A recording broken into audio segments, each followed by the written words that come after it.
Hello, and very happy to see you on my channel. This video will give you a bitter letter Robert Hardman to Harry about act of insulting Her Majesty. He had come up with arguments to see that Harry was just superficial as well as foolish in this reckless action. We will ship it to you right now.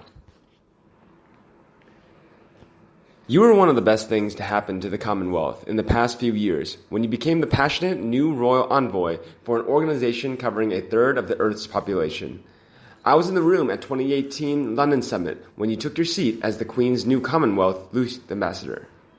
Given that 2/3 of the Commonwealth are under the age of 30, it was an important role. A month later, I was at Windsor Castle to see you and your dazzling bride step out into the world as the Duke and Duchess of Sussex. Stretching behind you both was that poignant and clever tribute to both the Commonwealth and its head, the Queen.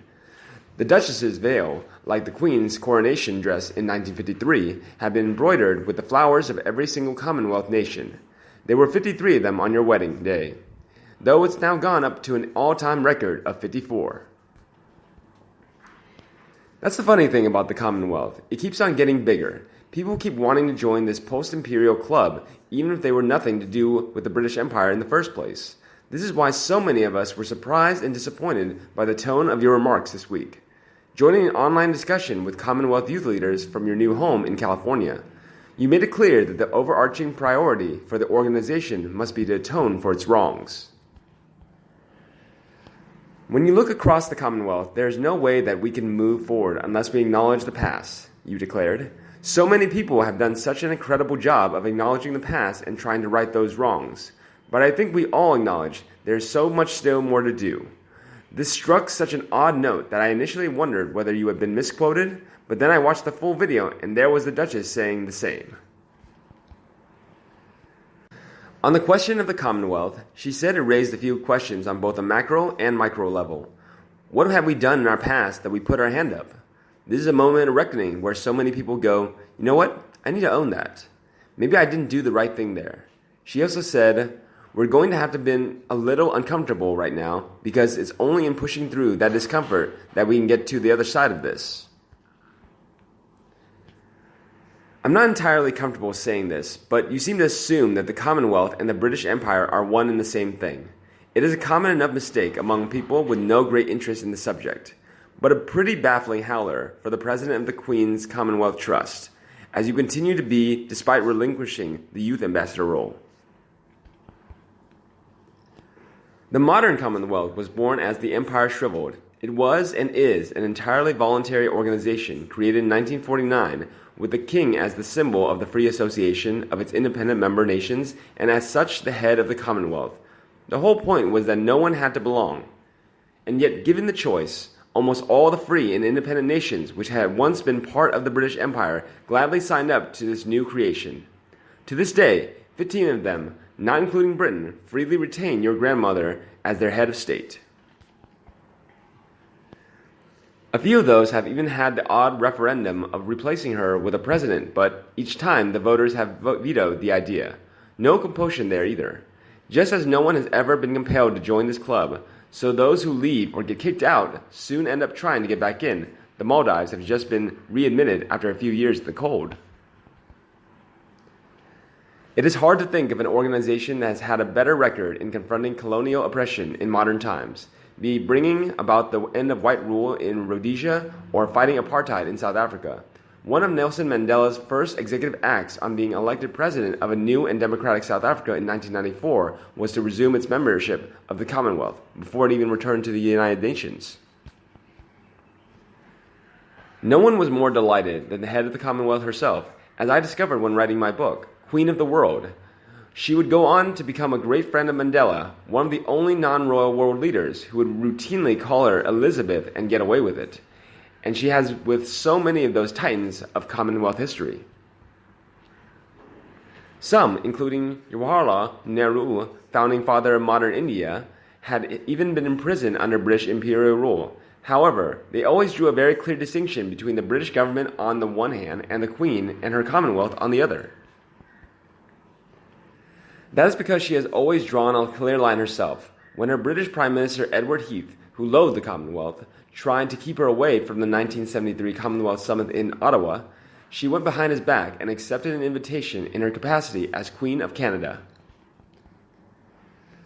During the 60s, when Harold Wilson tried to treat the first holder of the newly created post of Commonwealth Secretary General like a junior clerk, the Queen invited him round for dinner. She then redrafted the Order of Presidents to make him the most senior diplomat in London.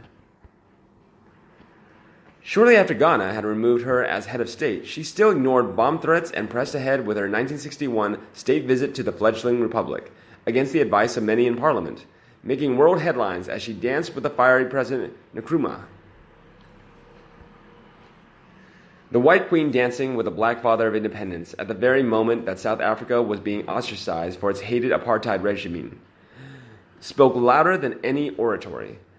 All through her reign, she was quietly but persuasively endorsed Nehru's original Commonwealth mission statement, "A touch of healing." Which is why, sir, your remarks go against all that the Queen has attempted to do all these years. It's about seeking consensus and positives and looking forward, says one senior ex-diplomat. If you want to start raking over the past, you'll soon find muck, but it won't be Britain that tries to shut down that conversation. He points to the entrenched racial divides in Malaysia, Guyana, Fiji, and elsewhere. The Commonwealth may not be the force it once was. It might embrace diversity, encompassing every major faith on every continent, but it can also be equally diverse when it comes to human rights. Many members, for example, still criminalize homosexuality. More than 20 of them still have the death penalty. It doesn't pretend to be perfect, but gets things done among nations with a shared language and legal code, all of whom have pledged to improve their democratic standards. As such, it remains an important badge of respect, a fact underlined by the queue of countries which want to join despite no links to Britain, imperial or otherwise. You may recall you yourself visited one of them on your tour of southern Africa last year, Angola. Other non-British ex-colonies, such as Cameroon and Mozambique, are already members. None is more enthusiastic than Rwanda. Until the pandemic intervened, the former Belgian colony had even due to host last month's Commonwealth Summit, with your father, the Prince of Wales, and future head opening the proceedings. Yes, we are in the midst of a global debate about racism. As you say in an underreported section of your speech, you want to be in the vanguard of change. Everything is coming to a head. Change is happening far quicker than before. We just need this movement to continue this momentum for as long as it takes. But in painting the Commonwealth as a problem rather than an answer, you are undermining an organization that has gone to great trouble to embrace you. And in turn, you are devaluing one of the great successes of your grandmother's record-breaking reign. Yours, Robert Hardman. That is his last letter, posted on the Daily Mail last night. But many people slam Harry and Meghan in the comments section of this article. One said, he's disgusting, uneducated, arrogant, and utterly contemptuous towards our country and our Queen. Her Majesty bent over backward to give him a Meghan and everything they wanted, and they treat her and her legacy like this? I'm sorry, they need to be immediately pulled into line. The slanderous comments have to end now. Stop the money and issue them with a legal warning. The second wrote, it was astonishing to watch him tear apart one of the Queen's finest achievements, apart demanding atonement for being an unifier of all races and color. He looks like a hostage as he was squeezed into a corner, and as usual, his handler did all the talking whilst he just did what he had been programmed to say. I actually don't feel sport for him anymore after another attack on his Queen and country yesterday. In the end, Harry and Meghan are merely misinformed, misguided millennials trying their damnedest to be on the white goat trip.